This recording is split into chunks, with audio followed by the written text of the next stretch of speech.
Finally நேற்று மழை பெஞ்சனால நல்லா தூங்கிட்டேன். ரொட்டீன் எல்லாமே அப்படியே போயிடுச்சு. ஸோ இதை இம்ப்ளிமெண்ட் பண்ணுறது அப்படின்றது மண்டேலேருந்து நம்ம இம்ப்ளிமெண்ட் பண்ணிக்கலாம். ஒரு கரெக்டான ஒரு ஷெட்யூலை போட்டு health, mind and personal development இது 4யுமே சரி 3யுமே வந்து நம்ம கரெக்டாக பண்ணணும்.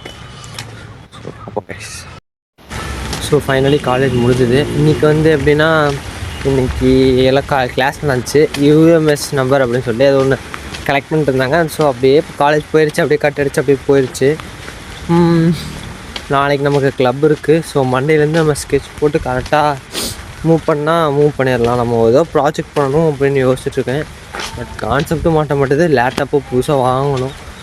எல்லாமே வாங்கின மாதிரி தான் போய்ட்டுருக்கு. போய் பாதாம் பவுட்ரு வாங்கிட்டு போகிறேன். அங்கே போய் பாதாம் பால் வச்சு குடிச்சிக்கலாம் அப்படின்னு. இன்றைக்கி வந்து ஷோல்டர் தான்.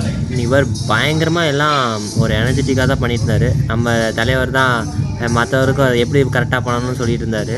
இன்றைக்கி ஜிம்மு செமையாக போச்சுங்க. என்னை கேட்டாவே உண்மையாகவே ஒரு நல்ல ஒரு எனர்ஜெட்டிக்காக ஒரு நல்ல ஒரு வைப்போட ஜிம்மு போச்சு. ஸோ ஃபைனலி அப்படியே வீட்டுக்கு வந்து உருளைக்கிழங்குல தோசையை இதாக்கி ரோல் பண்ணி சட்னி வச்சு சாப்பிட்டு நாள் முடிச்சிட்டேன். Bye guys.